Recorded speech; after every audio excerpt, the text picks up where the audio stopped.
This is the GTT Podcast, episode 27. I'm your host, Dan Lowry, and today's episode is my training week. So I've had some really generous feedback lately. Thank you to everyone who's been listening and saying nice things. One of the themes of recent feedback has been, hey, why don't you do an episode where you talk about what you do in your training week? You know, you sort of go on the periphery of what good training is and stuff you know, but we want to know what you do. So today is all about that. Today I'm essentially going to go over what my goals are, what the context is, and then what I actually do. My hope is that in doing this, you can get some insights into how to really make fitness work for you in your life and get the most out of it. So I personally enjoy whatever topic it is I'm listening to or learning about or interested in. I like listening to other people just talk about it and sort of pick up on little things that they do to make it work. So hoping I can give similar value on this one. Now, the thing I'd like to do first is give some context and overview as to where I'm at with my training, with my fitness goals, because they certainly have changed over the last decade. You know, I've been interested in fitness since I was about 13, I reckon. And I've talked about this a little bit on previous episodes. It was probably born out of competitiveness and wanting to do well in sports.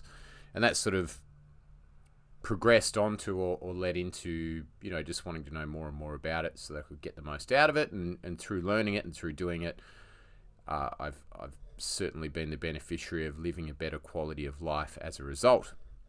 Now, the first thing I'm sort of focused on is health span. So obviously lifespan has increased for humans, but health span has probably not. Our ancestors used to live to their 30 or 40, but their health span, so that's the quality of fitness, strength, mobility, endurance, and general quality of life they had during those years, illness aside, because illness used to get people. But the average life expectancy 200 or 300 years ago was severely affected by infant mortality, but then people generally didn't live as long. You're far more likely to be struck down by virus or illness or plague or whatever. But people generally maintain better strength, fitness, mobility, and quality of life deeper into their more tender years, even though they were less at the time.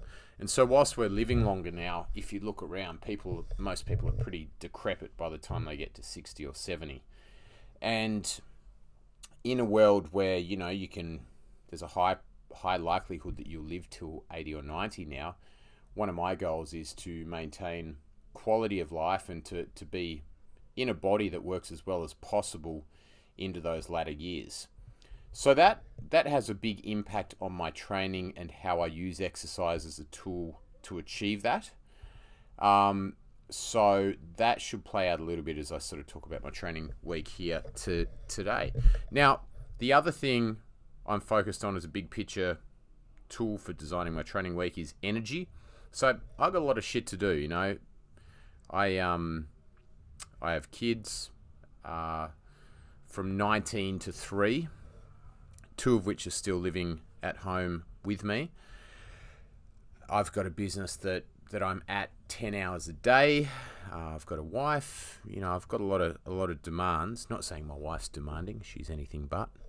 But I've got a lot of demands that I have to meet, and so I need energy. And once upon a time, I used to train a lot harder, and when I say harder, I did more barbell work, more training, particularly strength training that was neurally fatiguing.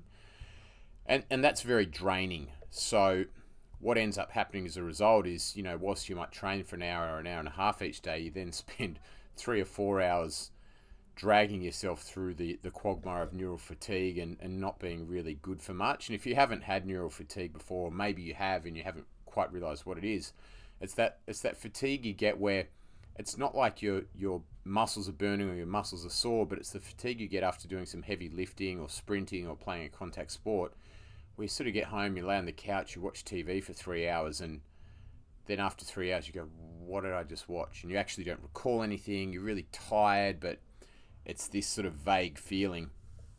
So that's something I generally try to avoid. and I want my training to energize me. So my weekly structure and then my daily density, intensity, and volume is there to help me feel good. It's there to energize me. It's there to help me stay in shape, stay lean, stay muscular, stay fit, but not take the wind out of my sails. And, you know, there's seasons in life for all things. And as far as training goes, the season in my life for training really, really hard and accepting that cost of neural fatigue was yesteryear. And it's something that at the moment I'm not really interested in. If I had something I wanted to prepare for or some kind of strength quality that I decided I wanted to zero in on and really get after and achieve, yeah, I might have a window in time where I actually allow myself to be more fatigued. Or if I was preparing for some sort of fun run or distance race or whatever, you know, that might be another reason to accept some more fatigue from my training and accept that I needed to train harder and suffer the consequences of that. But as a general rule, I want to feel good. I want to feel energized. I want to have more energy as a result of my training. And the similar thing goes for nutrition. I have no interest in being in hardcore calorie deficits and suffering with nutrition. I basically am going to eat at maintenance most of the time. I've got a fairly good understanding of what that feels like and how hungry I should be, or more to the point, how hungry I shouldn't be, so that I can get through my day and have good focus and have good energy. Now, the third thing here on the overview is quality of life. So, you know, the above mentioned factors tie into that, but really, if there's one thing I could really impress upon people, it's that your quality of life is just far better if you're using some sort of daily movement practice. And your training doesn't have to smash you, it doesn't have to destroy you, it doesn't have to be this masochistic pursuit. If you do it well and you have good structured training and you're doing the appropriate amount, you know, you should have better health, better mental health, better energy. And overall, you know, I would say if I don't train, on days that I don't train, I sort of feel like a 5 or a 6 out of 10 from a well-being perspective. But on the days that I do train, it's usually an 8 to a 10. And that's kind of the overall thing for me. I just want to feel good. So that's the overall big picture of, I suppose, my goals. I don't really have any performance goals, although, you know if I can go and run 10K in 50 minutes, I'm cool. If I can do 10 pull-ups, I'm cool. And apart from that, I just generally want to keep my body fat lowish. So I tend to stay under 15% on a DEXA scan, and it might be, you know, anywhere from 12 to 15. So I've got a few sort of basic benchmarks there that I say would be my goals, although they're not sort of hardcore goals that I'm having to strive for. They're just sort of maintenance goals. Now, I'm 42 years old at time of recording this, and there's a big difference in how my training looks now versus what it looked like from the age of 15 to 35. I'd say from the age of 15 to 30, my training was chaotic and intense, and it was a period of great learning, and I did a lot of stuff that I would look back at now and go, better ways you could have done that, better ways you could have achieved your outcome, but that's all part of the learning process. And I would say most trainers, most strength coaches have been through a similar formative process where you do all this crazy stuff and you learn a lot doing it, although it wasn't necessarily the most optimal way to train. Back then, you know, it was about sports performance. It was about wanting to run faster, jump higher, hit harder, go for longer. I would say post-sport, I sort of went down the rabbit hole of really diving into learning more about maximal strength and power development. And part of that was because I was passionate about strength and conditioning, but post playing football and playing other sports, it was also an outlet for me to really put my energy into and learn about new methods. I'd say from the age of about 25 to 30, I read a lot of strength and conditioning books. I read pretty much everything that Louis Simmons ever published, all the classic strength and conditioning books by Zatsiorsky and Super Training by Mel Siff. That was a real foundation for me on training knowledge, and any of the trainers who are listening to me will be familiar with those publications. And I learnt so much from reading those things, and I did a lot of cool training, a lot of really hard, high volume, high intensity strength training that certainly had an effect on getting me to the strongest I've been in my life. Building a lot of muscle. I mean, I sit at like 100 kilos now at anywhere from 12 to 15% body fat, depending. I'd say 100 to 103 kilos. Through those years of really diving deep on those publications and following the training methods that I learnt in those, at one point I was 112 kilos and 10% body fat. So there's a big difference in physique and muscularity there. But on the flip side of learning all that stuff about advanced strength training techniques, I also learned a lot about health. And one of the things I came to learn was the heavier you are, the more stress is on the system, the more stress is on your organs, the more stress on your cardiovascular system. And for me, health span, life expectancy, and quality of life were far more important than being extremely muscular and lacking in fitness. And when I was that big, I definitely didn't feel fit. I might have looked fit. Sometimes I look back at photos from that period of time and go, Jesus Christ, boy, what were you thinking? And I'd be puffed out walking up a set of stairs. And that was interesting for me because it gave me a real contrast, as most of my life I've had pretty good aerobic fitness. As a soldier for 8 years, I always had to have a good level of aerobic fitness, and then, playing football off the back of that, had to have really good aerobic fitness. And so I knew what it felt like to be fit. And so then delving into the world of advanced strength training and just going all in on that, I certainly got to a point where whilst I was strong, I did not feel fit. I had poor energy levels. My sleep was terrible. From a practical sense, it was basically like being overweight, but looking good. So probably about,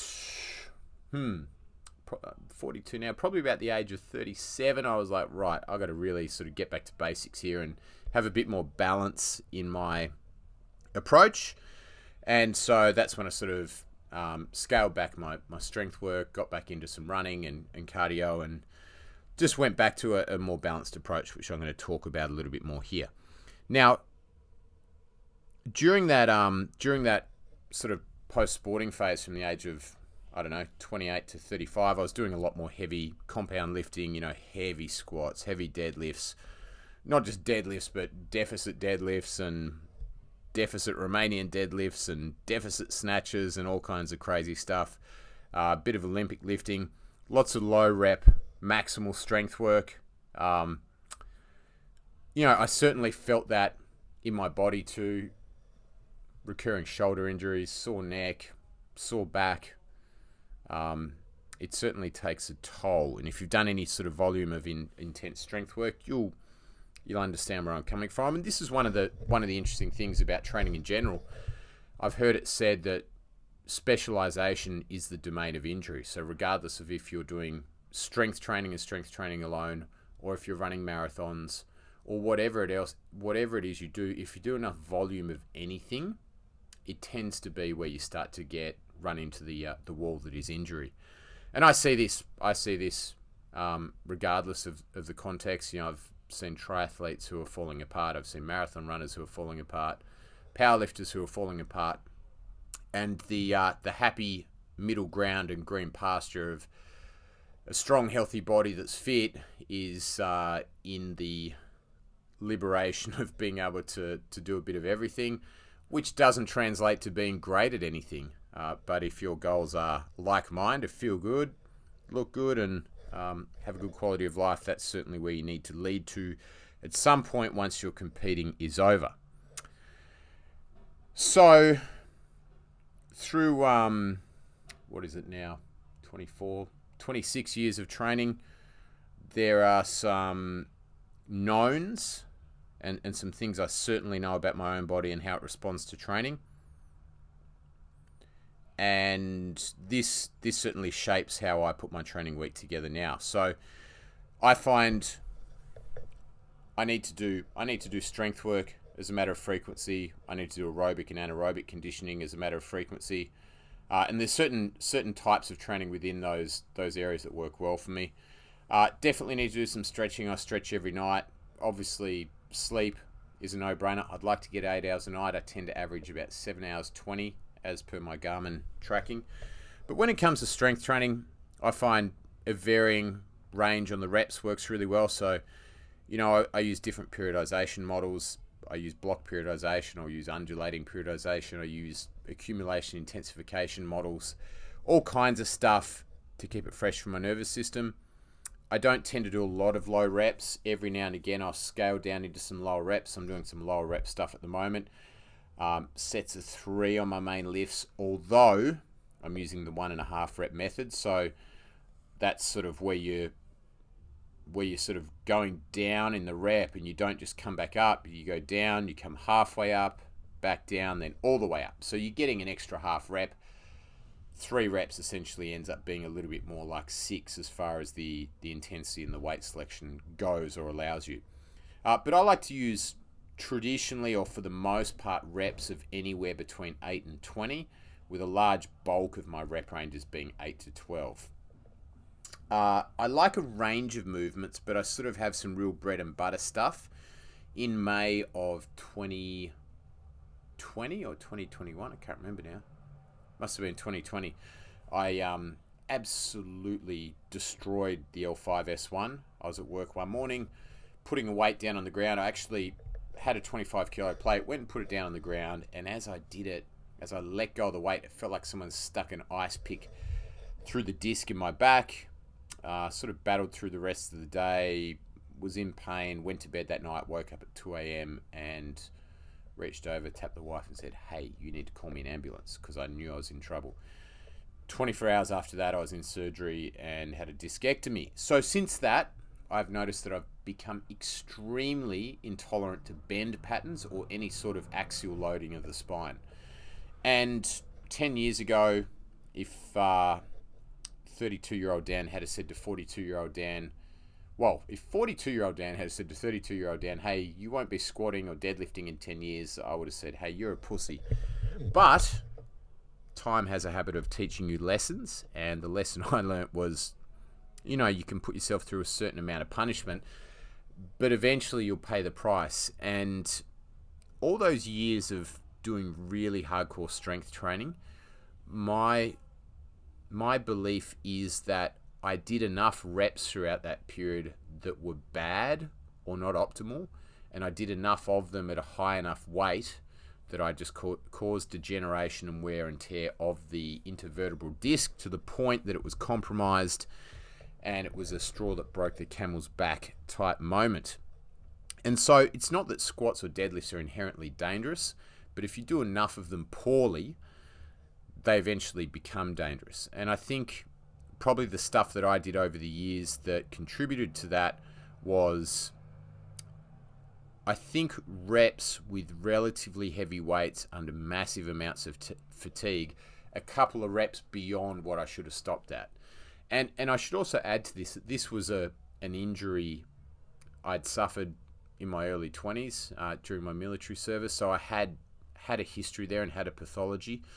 And then I went and did a lot of hard training on top of that. So yeah, since then my exercise selection has certainly narrowed. So for the lower body, I tend to do a lot of Bulgarian split squats. Ouch. I tend to do front foot elevated split squat, walking lunges, leg press, drop lunges, lateral lunges, back extensions, glute hammy raises, hamstring curls, leg extensions. What else do I do? That's kind of the gist of it. I do some step ups, but in general, I'm looking to load the legs without loading the lumbar spine too much. And single leg work is great for that because you can put a dumbbell in each hand, and it doesn't have to be that heavy. With a set of 10 to 15 kilo dumbbells, you can load those legs up and make them hurt pretty bad. Get the requisite amount of mechanical tension, metabolic stress, and overall stimulus for a good strength training effect. So that tends to be the exercise range I use for lower body work. For upper body, I'm using all varieties of presses. So I'll do overhead press, incline press, barbell press, horizontal. Do the dumbbell varieties. Do a little bit of kettlebell work. I like kettlebells just for the stimulus on the shoulder, and I find that kettlebell pressing overhead tends to be a very good prophylactic exercise for keeping the shoulders healthy. Do heaps of dips. I like heavy weighted dips, and plenty of pull-ups. I like doing pull-ups of different varieties, so different grips, pronated, supinated, alternate. And then, plenty of trunk work, so torsinator, arm workouts, just general bodybuilding style exercises, and a bit of body weight stuff in there. Other stuff that I sort of stick to as a rule in strength training, I like to keep a fair bit of density. So even if my reps are coming down low, I'll superset or triple set things. And the main reason for that is, I've got an hour to work out, so I don't want to muck around. I don't want to be sitting around in between sets. I think one of the things a lot of people could do themselves justice with in how they train in the gym is getting off their phone. And I sort of take a walk through the gym every now and again, and just about everyone is on their phone. I actually hate phones. I recently had 2 months off my phone, essentially, for anything other than calls or texts. So I deleted all the social media apps and just had 2 months of staying off it, and it did my headspace a lot of good. And I see the gym as an opportunity to get off my phone. I don't want to be scrolling. I don't want to be checking social media. I think it's terrible for your workout. So I like to structure my workouts in a way where, for example, at the moment I'm doing a lower body push, upper body pull. So I'm doing a Bulgarian split squat, 1.5. Then I'll have about a minute recovery, and then I'm on to a pull-up. Do a pull-up, or do a set of pull-ups, 1.5 minutes, and then I'm back to my Bulgarian split squats. And in that 1.5 minutes, I'm just staying loose, staying off the phone. I set a timer and I put the phone down, and I find that I can get through a lot more work in a lot shorter amount of time. Sometimes I'll throw in a third exercise there, so I'm literally working the whole time. The third exercise might be a calf raise or something that has a low cardiovascular demand, so that I can just jam as much work in as possible. Now, if you're a strength training purist, you might be saying, well, that's not optimal. You'll get better recovery if you just do nothing. You should rest and sit down for 5 minutes. That's true if maximal strength is your training objective, but for me, it's to have a workout. So I'm just looking for a general strength training effect here, looking to get a sweat, looking to get a pump, looking to put the muscle under tension. I'm looking to spend an hour working so that I'm getting a workout and I'm not sitting around, because I'm going to sit around the rest of the day. I don't want to be sitting around in my workout.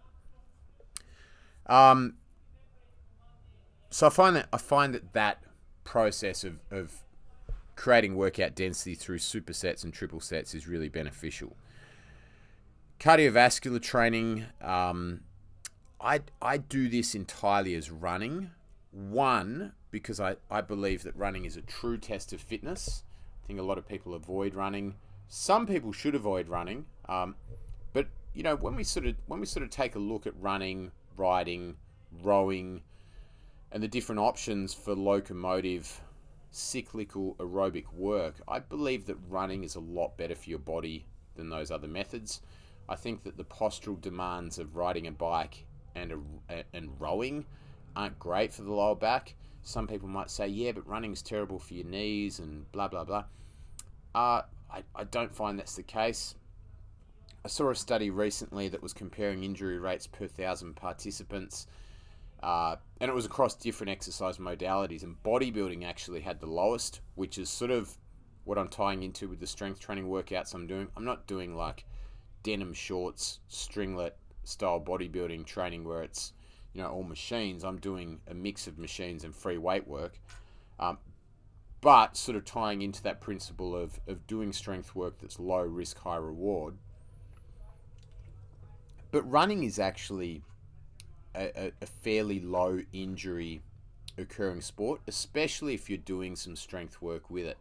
If you're strong through the glutes, strong through the hammies, strong through the calves, strong through the quads, you're gonna be setting yourself up for some decent running mechanics, and that strength work you're doing is also going to increase your resilience so that you can absorb a little bit more impact.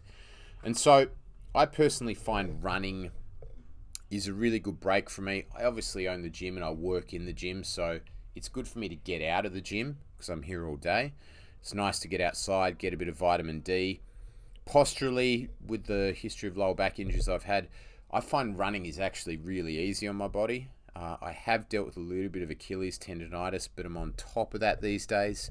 And I find that I would rather run for an hour than spend 20 minutes on a bike in a gym. I just find being on the bike a bit of a punish. Each to their own. That's just sort of where I'm at. So really, my fitness regime involves lifting and running. If I feel a muscle group's a bit tight, I'll get on a roller or get on a ball and smash it out. Have a few stretches throughout the day and then do sort of 20 minutes of stretching each night while I watch a TV show. Walking as an incidental, so I'll sort of check my step count and try to maintain a 10,000 step average. That's actually pretty easy. If I check my step count in my watch and I notice I'm at 6,000 for the day, I'll go for a 20-minute walk, and that adds 2,500 steps. Things I don't bother with, not because they're bad, but just because I don't really get enough of a return on them to warrant the time allocation in an otherwise busy day. Yoga. I mean, I've done yoga here and there. Sometimes I'll do a yoga session straight off YouTube if I feel my body needs that, and I certainly feel the benefits of that. Could probably do with a little bit more, but as a general rule, my flexibility is good enough. If I'm staying injury free in my training and I'm doing my strength training with full range of motion, I find I don't need to really do yoga. Strength training done well, especially if you're getting a stretch in the length and position, is going to maintain decent flexibility. Pilates, don't see the return. The thing with Pilates is, I think it has its place as a recovery method, but I don't classify it as a training method. Come at me with all the hate you want. If we're looking at it and we're assessing it and saying, okay, if this is a training method, what is it? There's not enough tension for it to be an effective resistance training method. There's no cardiovascular demand. And as a means of training the core and training inner unit muscles, you can do that in 5 minutes at the end of a strength workout and get a much better overall training effect. Where it does have a place, I believe, is post-surgery, if you've had back surgery, for older populations, post-pregnancy, certainly post C-section. I lost the words there. So post-cesarean, definitely a legitimate option for getting you back and building those foundations. But once you're already conditioned, I think it's a bit of a waste of time. I'm aware that there's different adaptations now where it's like a bit of Pilates, bit of cardio, bit of Pilates, bit of cardio. Once again, I think it's underutilizing training time. Swimming, done a little bit of swimming in the past. Time consuming. I'm just going to lift and run. Okay, so on the time front, I talked a little bit there about how busy my life is too. I do get people say to me, I don't have time for it anymore. I don't have time to train. And to that, I say, nice excuse. I don't say this is a badge of honor, but I'm probably busier than 98% of people, and I manage to train 5 to 7 times a week. So if you're one of those people who lets time become an excuse, I would ask you to re-examine that, because there's always time. And I see that here at the gym. We've got a 5:15 class each day, and the crowd that trains in that class, I think they're all pretty successful in their own careers, or they're all doing well. And that is a class in our gym that's full of people who are sort of getting up to be done by 6 a.m. so that they can go and get after a big day in whatever it is they do. Okay, so that's a bit of an overview there. What I'm going to do now is break down what my training week looks like. So what it actually looks like on a day-by-day basis, why I prioritize things in this order, and what I'm actually doing in those sessions. So I'm going to start with the weekend here. Not the modern day rap / R&B band, but the actual weekend.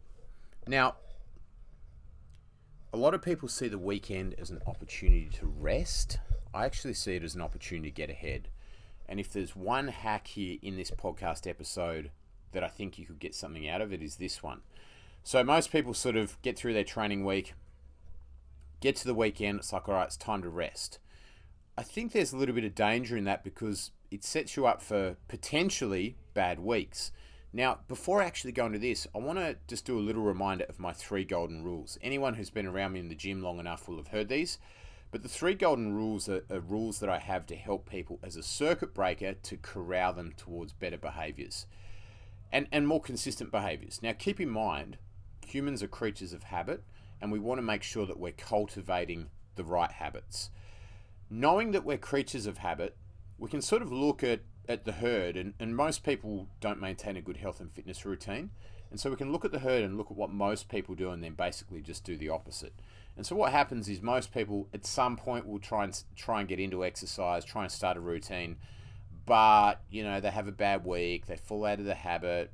A week comes and goes, they haven't trained. Another week comes and goes, they haven't trained. Then another one, then another one, another one. Then a year later, they haven't done any training.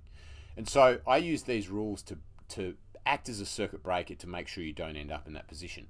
So rule number 1, never miss a Monday. And the idea here is that as when Monday comes around each week, it's like, bam, all right, got to go, because we never miss a Monday. Rule number 2 is we never go more than 3 days without a training session. So if you train Monday, Tuesday and Wednesday off, on Thursday, you have to train.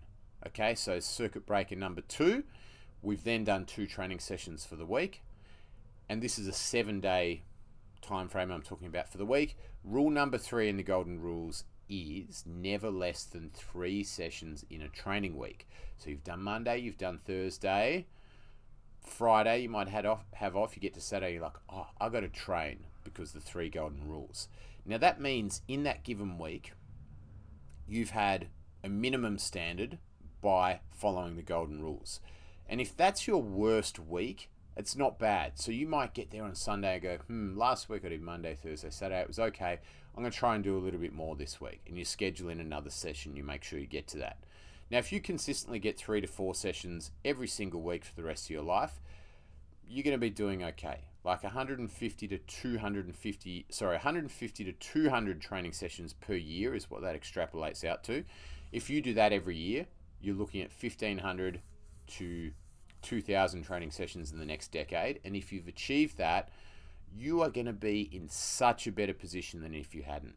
Keep in mind that chronic disease is the leading killer in the Western world. So that's heart disease, cancer, diabetes, and metabolic disorders. Now, the leading risk factors are smoking.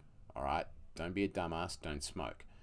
Drinking or alcohol consumption, yeah, keep it real.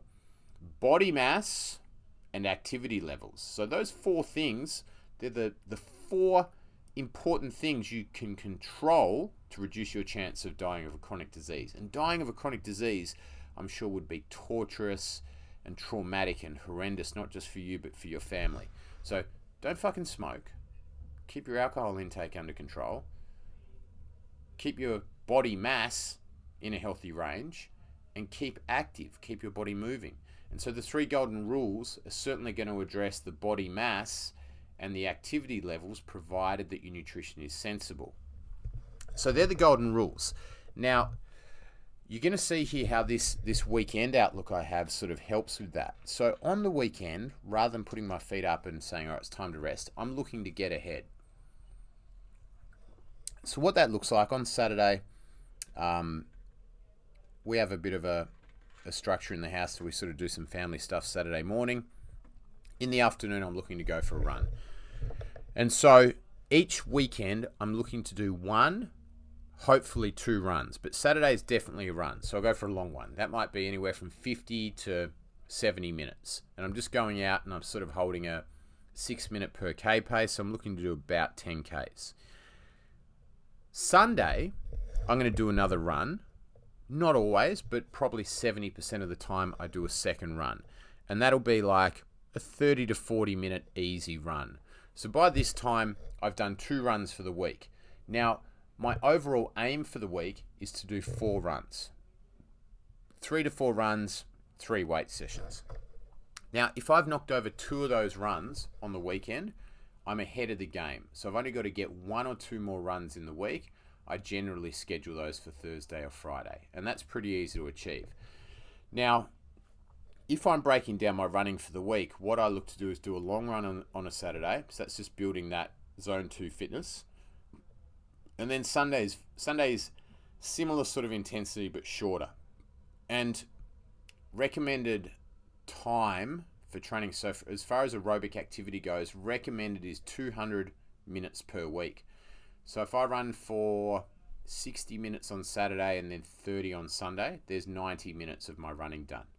Tuesday, I tend to do a harder run. So this will be a tempo style run, and it'll be anywhere from 40 to 50 minutes. Now, this puts me up to 150 minutes for the week. And then Thursday tends to be a tempo run of some sort again, and that'll be another 50. So there's my 200 minutes across the week allocated for. Now, if I wasn't doing a big chunk of that on a weekend, it becomes a lot harder to fit it in during the week. And it becomes more condensed. I have to do longer sessions. It becomes more fatiguing. Doing those 2 runs on the weekend really helps me get a big chunk out of the weekend in a way that doesn't make me tired, because on the weekend I get an opportunity to sleep a little bit more. I generally get 8 to 9 hours. One of the temptations on the weekend can be stay up late, socialise, blah, blah, blah, watch a lot more TV. I try to stick to the 9:30 bedtime, and instead of getting up at 4:50, I'm getting up at 6:30 or 7. So that higher volume of running on the weekend doesn't fatigue me because I'm getting the sleep. It's like train hard, rest hard. Now, just going back to that recommendation, 200 minutes per week of cardiovascular activity is the universally recognized sort of amount that you need to be doing to stay healthy. Now, that can be running like I do it. I also like running, so I listen to a podcast or listen to a book. Some people hate running. That's cool. You can play a sport. You can go for a ride. You can row. You can do whatever it is that you need to do to get your heart rate up into that heart rate zone or that zone 2 sort of area. If you're not sure what I'm talking about with the heart rate zones, the Maffetone method is good as well. So that's just 180 minus your age. So if you're 40, getting your heart rate up to 140 and keeping it there for 200 minutes a week.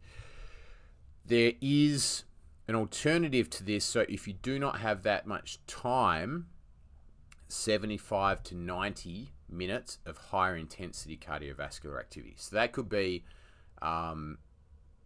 doing a HIIT class or doing some hard conditioning where your heart rate is getting up way over that 180 minus your age, and you're just doing shorter duration, more compact, more density. So I know a lot of the people who do our team training program at GTT, they basically come in here 6 days a week, so they're getting 3 days of conditioning. I do know that Scott, who programs our sessions, has been doing some longer aerobic intervals, but historically there's a lot of 30 to 60 second efforts, a lot of I go, you go, partner type work, and that does cover your bases if you're not getting 200 minutes out in nature running or hiking or riding a bike. Doing a class type structure is acceptable. Now those sessions tend to be 30 to 35 minutes of work, so you're getting up to your 90 minutes there, or 75 to 90 minutes there. So that's a different way you can do it. Now, the benefits of that cardiovascular work, it's anti-inflammatory, it has a positive effect on blood sugar clearance rates, has a positive effect on bringing inflammation down. Very cardiovascular health is so important, especially if you're doing lifting. You'll see a lot of bodybuilders dying these days in their 40s and 50s because the chronic effect on the heart, if you're lifting and you're doing that bracing all the time, the chronic effect that has on heart hypertrophy, and as a result, the endothelial cells and your risk exposure to heart attack and stroke in your 40s and 50s even is pretty scary stuff. I should add to it, cross trainer, stair climber, any of those cardio machines in the gym is fine. The body only really recognizes from the energy system perspective time and heart rate. So 200 minutes or 70 to 90 of intensity minutes. So that's kind of how I structure my cardio over the week. So let's say I've been for a long run on Saturday at a decent pace. So that could be anywhere from 5:30 to 6 minutes per K. Sunday will be a shorter, easier run, so 30 to 40 minutes at about 6.5 minutes a K, so super easy. I've got a freakish heart. My heart rate actually doesn't really get very high. I can do sort of, 6.5 minute Ks with a heart rate of about 125, so it's very much in the recovery zone. Then Monday, I'm coming into the gym and I'm going to get a strength workout, so never miss a Monday.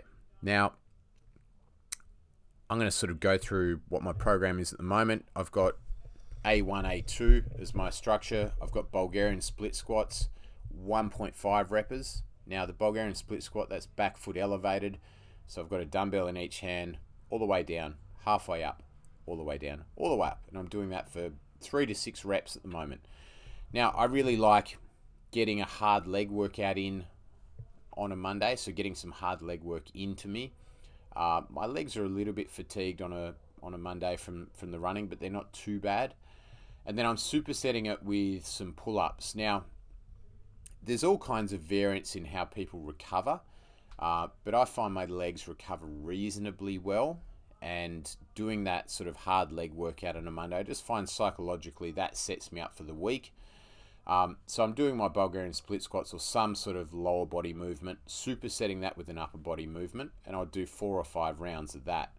From there, I'll work into some B series work. That'll tend to be generally 3 or 4 exercises in a row, and this is where I'm sort of looking at that work over time type structure, trying to get through as much work as I can in as little time as possible. So I've just done a vertical pulling action with the pull-up, so now I'm going to do a horizontal.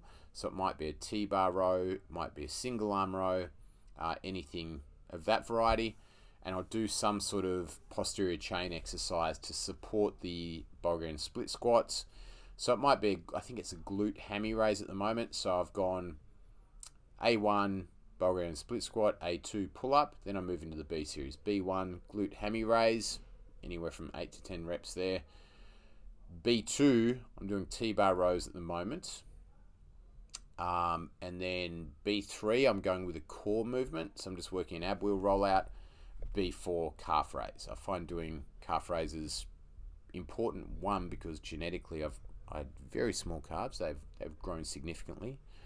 But a lot of reps and a lot of years to get out of the chicken leg category. And I find doing calf work is good just for that resilience to the lower limbs for running. And so that B1, B2, B3, B4 structure, I'm getting a sweat up, feeling the fatigue, and by the time I've done 4 sets of that, I'm pretty knackered. So 4 rounds of 4 exercises, there's 16 sets, and I've done 10 sets in the A series, so it's like a 26-set workout, sweating bullets after that. Tuesday, I'm going into a tempo run. Now, a tempo run generally will be sort of 10 to 15 minutes of warming up at a 6 to 6.5 minute per K pace, and then 20 minutes holding like a 5 minute per K pace or a 4:45 per K pace, and really just sort of going out at a pace that I want to hold for a competitive run or a fun run or something like that. Once that 20 minutes is complete, it's then 10 minutes of cooling down, and that's just going back to a jogging pace. By the time I've gotten through Tuesday's training session, I've done Saturday, Sunday, Monday, Tuesday, starting to feel it by that point, back into the gym on Wednesday, and I want to do something, but I definitely want to give my legs a rest. So they've had 4 days of pretty solid work. So I tend to sort of ease into this session a bit, get on the bike for 5 minutes, limber up, have a stretch, but then I am moving into pretty much upper body and some trunk work. So when I talk about upper body here, I'm going to do some sort of overhead press. So it might be a kettlebell overhead press, might be a dumbbell, maybe an Arnold press. At the moment, I think I'm doing Arnold 1.5 presses, so halfway up, all the way down, all the way up, all the way down. Supersetting that with a pull-up. Now, I typically use a different grip to what I used on Monday. So if Monday I did pronated, today I'm doing supinated. One of the areas I see most people lacking in the gym is pull-up strength. A lot of guys coming into the gym saying they want to put on size, they want bigger arms. I want to get bigger, but I don't want to look like a bodybuilder. That's the most common thing over here. It's all right, you won't, especially if you don't do enough pull-ups. So, I always say, hey, if you want more muscle, if you want a better upper body, do more pull-ups. They really work. So Wednesday, doing an overhead press, pairing that with a pull-up. From there, I'll do a horizontal press, so it'll be the dumbbell pressing, or I tend to do some sort of barbell press, but with a different bar. So at the moment, I'm using the Swiss bar. And I pair that with some sort of scapular dominant movement, like a face pull that's also working the rotator cuff, or something of that variety. So I want to get that rear delt working. I might be on the reverse pec deck machine. And then I work in, I'll do 4 sets in the A series, 4 sets in the B series, but then I'll work in some sort of extra posterior chain work. Something that's not fatiguing on the quads. I find my quads are cooked by this stage of the week, so I might either do reverse hypers, 45-degree back extensions, glute drive, or sometimes I'll do some sled drags. But once again, I find sleds a great conditioning tool. I'll sometimes use them in my strength training, but I use them fairly sparingly, because they are still fatiguing on the quads. So that's Wednesday done. Thursday, I play this one by ear. Now, I always train on Thursday. I either do an easy run or I do a hard run, like another tempo run, and it all depends on how I'm feeling. So if I wake up Thursday morning, my heart rate variability overnight has been good. If you don't know how to do that, get yourself a Whoop band or a Garmin or some other type of fitness technology that measures your HRV. If I wake up feeling good, my recovery score is good, and I've got an appetite for harder training, I'll do another tempo run. This time, similar structure to Tuesday, but instead of a 20-minute block of running harder, I'll do 6 to 8 1-minute efforts. So I'll do a 10 to 12-minute warm-up, or I'll just go and jog for 10 to 12 minutes.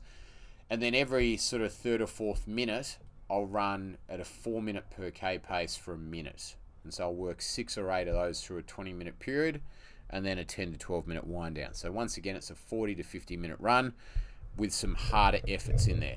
If I'm not feeling up for that, I'll go for like a 35-minute easy run where I'm sort of running at a 6-minute per K pace. Friday, coming into my 7th day in a row of training now. This will then, I generally have 2 options on the training program. So depending on how my legs feel and how my body's feeling, I'm either going to do a full body strength workout, or I'm going to do something which is a little bit more recovery focused. So full body strength workout, I'm going to spread out the muscle tension and stimulus over the full body. So I might do A1, A2, B1, B2, C1, C2. So A1, A2 will typically be compound lower body, compound upper body. B1, B2 will be compound machine. C1, C2 will be isolation. So it might be, for example, A1, dumbbell front foot elevated split squat. A2, strict press. B1, leg press. B2, seated row. C1, bicep curls. Don't neglect the biceps.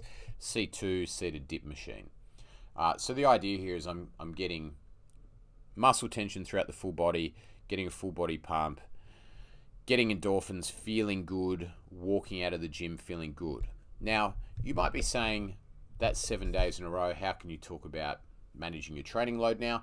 I find that this training structure for me, if I do 7 days in a row, it's fine. I don't need a rest day, because I'm not really doing any lifting where I'm going below 6 reps as a general rule. I'm not doing any squats. I'm not doing any deadlifts. Deadlifts in particular are very neurally fatiguing, especially once you get to a point where you can lift a requisite amount. So newer lifters, you're not going to have heaps and heaps of neural fatigue. But if you're a more advanced trainee and you have a requisite level of strength, they are going to fatigue you. So the nature of the strength workouts I'm doing, on Wednesday it's just been upper body and trunk.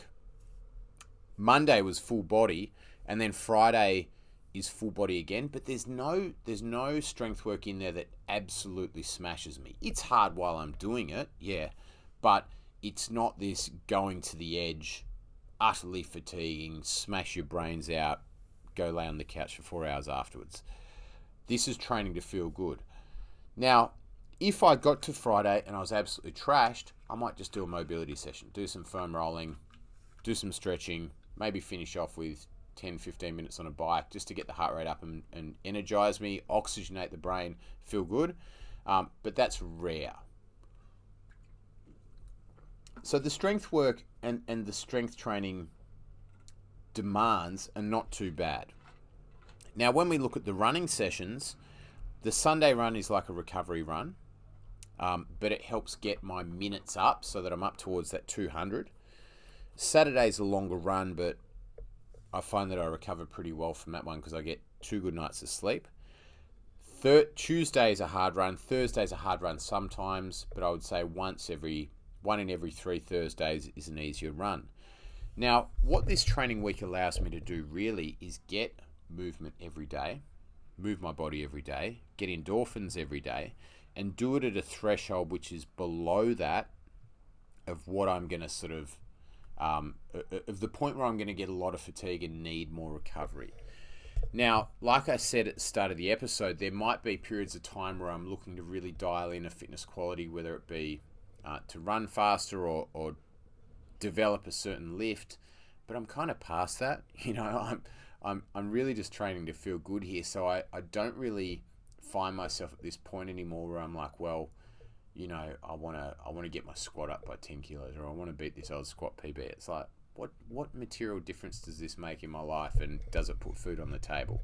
If no, I don't need to. So I can really be satisfied with the fact that if I manage to train 6 or 7 times a week, not feel wrecked from it, feel good, and improve how I'm feeling on a day-by-day basis, then it's all good. Now, I would hope that somewhere along that sort of rundown of what a training week looks like for me, you might have picked something up there that you go, oh, I could actually implement that. I could do that, and that's really going to help my training week. It's going to help me, get a little bit of extra training in. And I would hope that it gives you a little bit of context as well, because I think for the most part, most people could be doing a little bit more and they'd feel a little bit better, and their health would be significantly better if they just found a little bit more training. And I think probably the easiest way to achieve that is using that weekend rule. If you're someone who works out on your own and you're pretty good at self-directed workouts, that's great. Using those weekend workouts can be the difference between, consistently not getting enough training into your week versus, getting an extra 2 sessions potentially that you wouldn't otherwise done. Now, if you're doing 2 extra sessions every week for the year, there's 100 extra workouts per year, which really stacks up over the long term. If you're somebody who does some sort of group training program, regardless of what it might be, and you don't go on a Saturday to a class, maybe working that Saturday in, and then looking at Sunday, you don't necessarily have to go for a run or do anything hard, but it might be a day where you say, right, I'm going to get 15,000 steps and really work on getting my activity levels up on the weekend where I'm unencumbered by work and other things that get in the way. And so what that means is as you come into the new week, there's a lot less likelihood that you're going to underachieve on your activity levels. All right. That's my training week. If you got questions on this or you're interested in it, shoot me a message on Instagram. Happy to answer any questions. Instagram's a good forum too for if you have questions in general that you'd like answered or topics you'd like covered in the podcast. You can do that. And I think to tie this together, I'm going to do another episode in a few weeks' time on nutrition and lifestyle, what that looks like for me, and sort of how that ties into the training week. Alrighty. Thanks for listening in. This has been the GTT podcast. Hope you're enjoying the episodes. If you are, please do me a favor, get on iTunes, give us a review, give us a few stars, maybe 5, and that certainly helps the algorithm, helps these episodes get pushed out there by the overlords at Apple. And look, I'm on a mission here to help people live a better life through health and fitness. So if you can help me do that by telling the algorithms that this is good, then you're helping other people as well. All right, guys, till next time.